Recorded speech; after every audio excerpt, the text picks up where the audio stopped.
Hello, আসসালামু আলাইকুম। আহ, শুরু করার আগে আজকে আসলে আপনাদেরকে একটা একটা আয়াত শোনাই, সূরা আল ইমরান।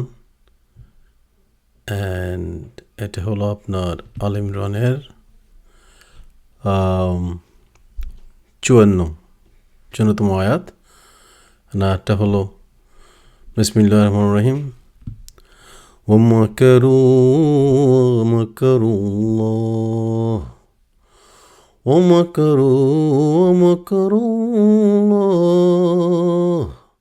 والله خير الماكرين والله خير الماكرين। খুবই সুন্দর একটা আয়া। এটার অর্থ হলো যে আল্লাহ বলছে যে তারাও প্লট করে, দ্যাট মিনস দে প্ল্যান ওরা প্ল্যান করে, অ্যান্ড আল্লাহও প্ল্যান করে, কিন্তু আল্লাহ হলো সবচেয়ে বড় প্ল্যানার। হুম। সো এটা আমি কেন বলতেছি, আহ, খুবই খুবই ইম্পর্ট্যান্ট একটা আয়া, আমাদের এখনকার সময়ের জন্য খুবই প্রযোজ্য। রাইট। আমি আমার আগের অনেক ভিডিওতে একথা অনেকবার বলেছি যে আমার মনটা সবসময় চাইতো এনসিপি জামাত ক্ষমতা আসুক, কিন্তু আমার মাথা বলতো আমাকে বোধহয় খুব একটা এই আইডিয়াটা বোধহয় খুব একটা ভালো না। ঠিক না? বলতো আমার মন একটা চাইতো, মাথা কিন্তু বলতো আর একটা। রাইট। এখন কিন্তু আপনারা দেখতেছেন কি হইতেছে। আই মিন কি একটা জঘন্যতম একটা পরিস্থিতিতে আমরা এখন আছি। হ্যাঁ। আমি আগে আমার একটা ছিল যে আসলে যদি জামাত যদি ক্ষমতায় আসতো এনসিপির সাথে, বিএনপি আর আওয়ামী লীগের এই মাফিয়া এই এই গাদ্দারগুলো ওদেরকে একটা দিনের জন্যই ভালো থাকতে দিত না। ওরা দেশটাকে একবার মানে অসহনীয় করে তুলতো। তাই আমি আপনাদেরকে সবাইকে অনুরোধ করতেছি, আপনারা আমার এই আর্টিকেলটা, written a very detail article, এইটা আপনারা একটু যদি পড়ে দেখেন, এখানে কিন্তু আমি আই হ্যাভ এক্সপ্লেইনড এভরিথিং। এইটা যে কি একটা যে দুঃসময় তারেক রহমানের জন্য, ক্ষমতা নিচে চুরি করে তো ক্ষমতা নিল, এখন এখন দেখেন কি অবস্থা। ইয়া জামাত আসলে এই সিচুয়েশনে যদি জামাত পড়তো এখন কোনোভাবে বাংলাদেশ একটা ক্যাটাস্ট্রফি হয়ে যেত এখন। কারণ আপনি এই দুটো সিনারিও চিন্তা করতে হবে। জামাত এনসিপি বিরোধী দল হওয়াতে খুব একটা ভালো হয়েছে কেন? তারা ওই খারাপ মানুষের মতো গুন্ডা বদমাশের মতো বিহেভিয়ার করবে না, তারা ভালো মানুষের মতো বিহেভিয়ার করবে। এখন বিরোধী দলের ওই রকম হওয়া দরকার। দেশের এখন যে অবস্থা, এমনও হইতে পারে কয়েক মাসের ভিতরে আমাদের মিডল ইস্ট থেকে সব মানুষ পাঠিয়ে দিতে হবে বাংলাদেশে। যদি এমন অবস্থা হয়, আমাদের তো কলাপস হয়ে যাবে ইকোনমি। ঠিক না? এমন একটা সময় যদি আপনার ওই রকম ওই মাফিয়া বিএনপি কুত্তা লীগের মতো ওই মানুষ যদি থাকে দেশে, ওই যেগুলো তা আপনার লাঠি নিয়ে বৈঠা নিয়ে যদি নামে মারামারি শুরু করে দেয়, দেশ তো এমনি শেষ, পুরো দেশটাকে শেষ করে দিবে। হ্যাঁ। এই জন্য এখন একটা আসলে একটা রেসপন্সিবল বিরোধী দলের খুবই দরকার। এই জন্য আল্লাহ যাই করে খুব ভালো ভালোর জন্য করে, বাংলাদেশের জন্য একেবারে পারফেক্ট একটা সিচুয়েশন। এখন বিএনপিকে আমি বলবো ঠেলা সামলাও, পারবে না তো, ঠেলা সামলাতে পারবে না, impossible, it's gonna be so difficult. এখন আই কাইন্ড অফ ওদের সাথে জন্য দুঃখই লাগে, কারণ আসলো ক্ষমতা চুরি করি ওইরকম করে আসলো। হ্যাঁ। একবারে ল্যান্ডস্লাইড ভিক্টরি নিয়ে আসলো, এখন ঠেলা সামলাও। এখন এগুলো যদি একটু মাথা যদি একটু বুদ্ধি থাকে, হ্যাঁ, তাহলে জুলাইয়ের সাথে গাদ্দারিটা এখন আর করবে না। গাদ্দারিটা না করে জুলাই সন্ধানটা সাইন করো। আর মানুষের সাথে মানুষ তো রেফারেন্ডামে তো মানুষ তো ভোট দিল, তো প্রচুর মানুষ ভোট দিছে, ঠিক না? মানুষ চায় একটা চেঞ্জ, মানুষ চায় জুলাই সনদ বাস্তবায়ন হোক। এখন বিএনপি যদি একটু মাথা যদি একটু আপনার বুদ্ধি যদি থাকে, they will sit down with এনসিপির সাথে আর জামাতের সাথে বসে সমঝোতা এসে জুলাই সনদটাকে বাস্তবায়ন করে ফেলো। হ্যাঁ। আর ওদের সহযোগিতা খুবই দরকার, কারণ এই এখন যে সময় দেশে তো ক্যাটাস্ট্রফি হয়ে যাবে। আমি বললাম তো এই আর্টিকেলে রিয়েলি অনেক কিছু চিন্তাভাবনা করে অনেক রিসার্চ করে কিন্তু আই হ্যাভ রিটেন ইট, আমি লিখছি এটা। এখানে আমি ইম্প্যাক্ট অ্যাসেসমেন্ট করছি যে কী হবে যদি তিনটা সিচুয়েশন, তিনটা জিনিস হইতে পারে এখন দেশে। একটা হলো আপনার দাঁড়ান আমি চিন্তা করতেছি, opposite defeat right remittance energy ফাস্টার under stress. আমি জাস্ট দেখতেছি একটু আপনার তিনটা সিনারিও আমি ডিসক্রাইব করছি। হ্যাঁ, একটা হলো আপনার এই যে দেখি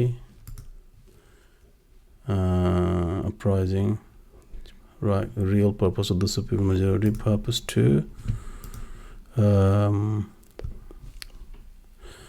সিনারিও। ওকে, আমি তিনটা সিনারিও করি। সিনারিও 1, যদি মনে করেন এটা হওয়ার সম্ভাবনা খুবই বেশি, ইসরায়েল অথবা আমেরিকা যদি একটা ট্যাকটিক্যাল নিউক্লিয়ার ওয়েপন যদি ড্রপ করে ইরানে, এইটা একটা মানে অবিশ্বাস্য কিছু না এটা, বা এই অবস্থায় অবিশ্বাস্য কিছু না, কারণ তারা তো পাগল যুদ্ধ শুরু করছে, পাগলও তো যে তারা তো ডিফিট নেবেই না। এখন তারা যে অবস্থা চলতেছে, যেভাবে তাদের ক্ষতি হইতেছে, তারা হয়তো এটা করতে পারে। তারা যদি ট্যাকটিক্যাল নিউক্লিয়ার ওয়েপন ড্রপ করে, আমরা শেষ, বাংলাদেশ শেষ। যে আমি যে অ্যাসেসমেন্ট করছি আমার অনুযায়ী বাংলাদেশে কোনো ভবিষ্যতে নাই, কারণ আমাদের ইকোনমিকটা অত একটা, আমাদের ইকোনমির ভিতরে কোনো ডাইনামিজম নাই। আমরা পারবো না এটা, মানে খুবই খুবই খুবই খারাপ অবস্থা হবে যদি সিনারিও এ হয়। তারপর বি, আমি তিনটা ডিফারেন্ট সিনারিও আমি আলোচনা করছি, আপনারা পড়ে নিতে পারেন যে ইম্প্যাক্ট কী হবে। কারণ এখন যদি বেস্ট কেস সিনারিও আমরা যদি ধরি, তাহলে হয়তো আমি বলবো একটা শর্ট টার্ম, একটা রিজনাল বলবো। শর্ট টার্ম যদি হয় তবুও আমাদের একটা হিট আছে, কিন্তু এই সময়ে রাজনৈতিক দলগুলো একটা ভিন্ন ধারার একটা রাজনীতি বাংলাদেশে করতে হবে। আগের মতো মারামারি রাস্তায় এগুলো হবে না, এগুলো করে দেশটা একবার শেষ হয়ে যাবে। এখন যে অবস্থা, এই দেশটা টিকবে না। হ্যাঁ, মানে এটা ফেল স্টেট হবে, অ্যানার্কি হবে, মানে খুবই অবস্থা খারাপ। সব ইভেন ইন্ডিয়াও সাফার করবে, যে অবস্থা India is gonna suffer as well. তাহলে আমার এই আর্টিকেল আসলে ডিটেল করা আছে। হ্যাঁ, আমি এখন আপনারা শুনুন। এখন এই একটা আর্টিকেলের উপর একটা বাংলাতে রিপোর্ট আছে, তারপর আর্টিকেলটা তো অফকোর্স ইংরেজিতে লেখা। পড়বেন, পরে আপনার ফিডব্যাক জানাবেন প্লিজ। Thank you. আসসালামু আলাইকুম। আজকের বিশ্লেষণে আপনাদের স্বাগতম। লন্ডন, যুক্তরাজ্য থেকে রাজনৈতিক বিশ্লেষক ও মানবাধিকারকর্মী মোস্তফা কামালের লেখা একটি গুরুত্বপূর্ণ প্রবন্ধ আজ আমরা আপনাদের সামনে তুলে ধরছি। সমসাময়িক প্রেক্ষাপটে বিষয়টি গভীর তাৎপর্য বহন করে এবং এর পূর্ণাঙ্গ বিশ্লেষণ করার জন্য অনুগ্রহ করে সংযুক্ত আর্টিকেলের লিঙ্কে ক্লিক করুন। এখন চলুন মূল আলোচনায় প্রবেশ করা যাক। আজকের বিশ্লেষণে আপনাদের স্বাগত। আজ আমরা আলোচনা করব একটি দীর্ঘ ও গুরুত্বপূর্ণ বিষয় নিয়ে, তারেক রহমানের রাজনৈতিক বিপর্যয়। এখানে উদ্দেশ্য ব্যক্তিগত আক্রমণ নয়, উদ্দেশ্য হল বাংলাদেশের বর্তমান রাজনীতি ও অর্থনীতির কঠিন বাস্তবতা সহজ ভাষায় বোঝানো। প্রথমে দেখলে মনে হতে পারে তারেক রহমানের জয়টি এক বিশাল রাজনৈতিক সাফল্য। বড় সংখ্যাগরিষ্ঠতা মানে সংসদে শক্ত অবস্থান। কিন্তু বাংলাদেশ আজ যে অবস্থায় দাঁড়িয়ে আছে, সেখানে খুব বড় জয় সব সময় নিরাপদ নয়, বরং অনেক সময় এটা ঝুঁকির বার্তা দেয়। বাংলাদেশ এই নির্বাচনে যায় এক অস্বাভাবিক সময়ের মধ্য দিয়ে। ছাত্র আন্দোলনের পর পুরনো ব্যবস্থায় বড় ধাক্কা লাগে। শেখ হাসিনা, সেই সময়ের প্রধানমন্ত্রী, গোপন হয়ে যান বা কার্যত দৃশ্যপট থেকে সরে যান। দেশ এক ধরনের শূন্যতার মতো অবস্থায় পড়ে।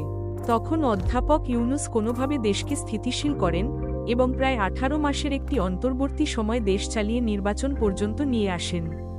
এই অন্তর্বর্তী পথকে রাজনৈতিকভাবে বৈধতা দেয় জুলাই চার্টার।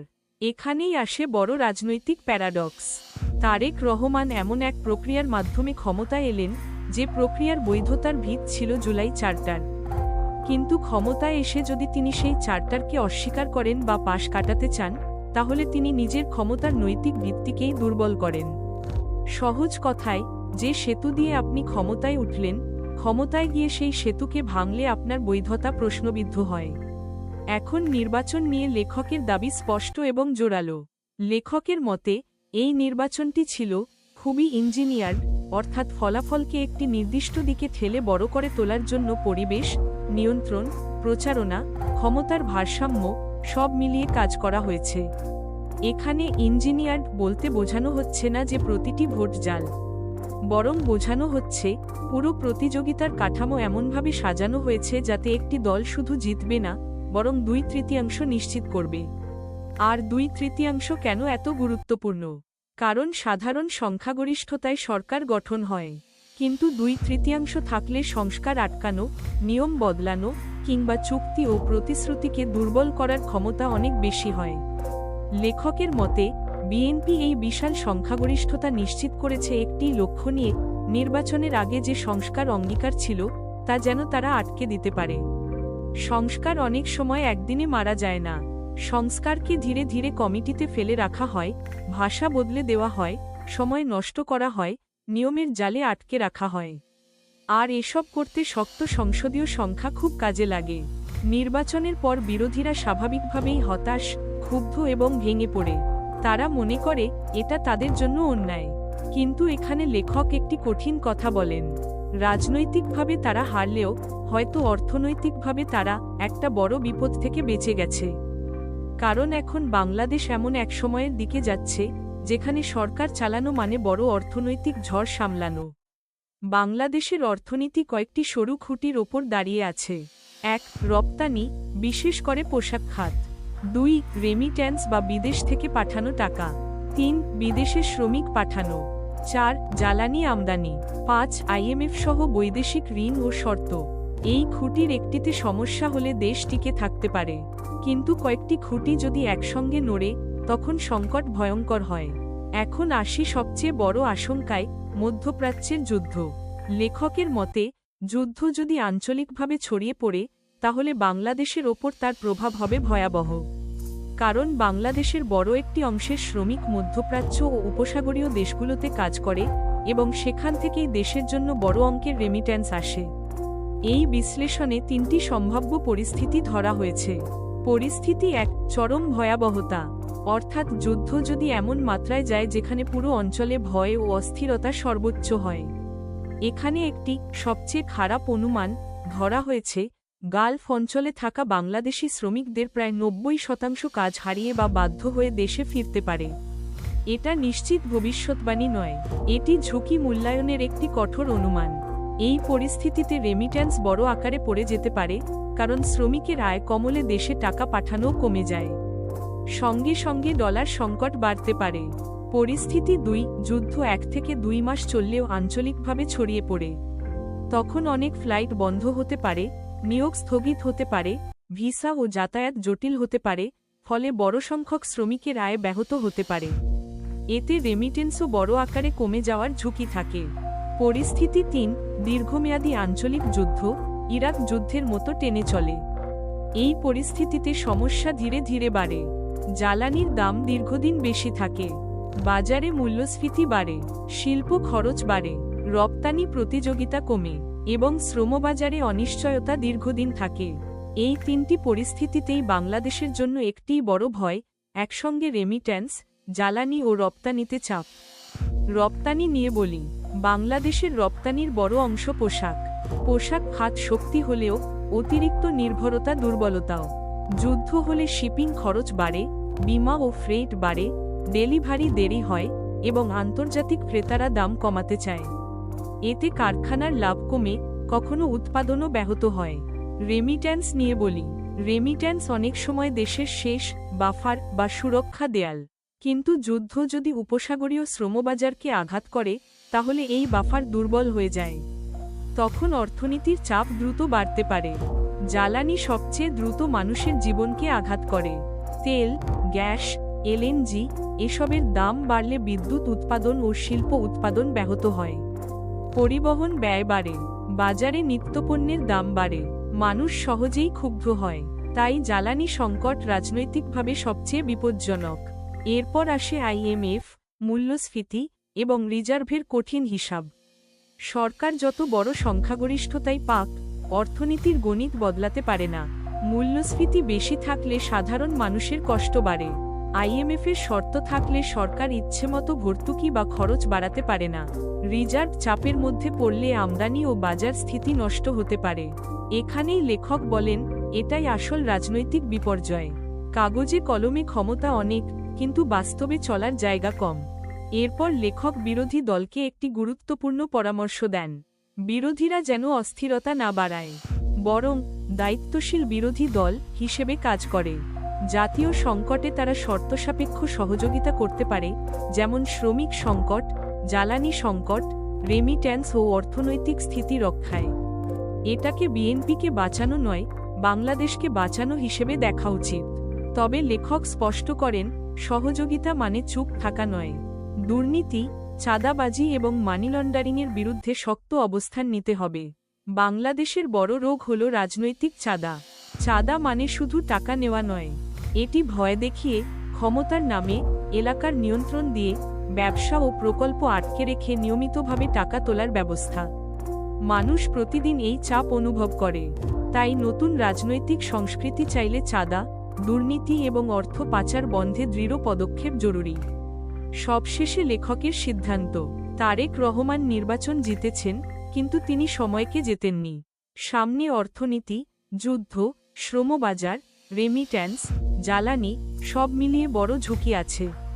যদি সরকার সংস্কারকে পাশ কাটায়, যদি চাঁদা ও দুর্নীতি ফিরে আসে, এবং যদি আঞ্চলিক যুদ্ধ দীর্ঘ হয়, তাহলে এই বিশাল ম্যান্ডেটই তার নিজের জন্য সবচেয়ে বড় বিপদ হয়ে দাঁড়াতে পারে। অন্যদিকে, যদি সরকার দায়িত্বশীল হয়, বিরোধী দলও দেশের স্বার্থে দায়িত্ব নেয় এবং দুর্নীতি ও চাঁদার বিরুদ্ধে বাস্তব ব্যবস্থা নেয়, তাহলে বাংলাদেশ একটি নতুন রাজনৈতিক সংস্কৃতির দিকে যেতে পারে। শেষ কথা, সংসদে সংখ্যাগরিষ্ঠতা দিয়ে দেশ চালানো যায়, কিন্তু দেশ বাঁচাতে লাগে নৈতিকতা, বাস্তবতা বোঝা এবং দায়িত্ব। ধন্যবাদ।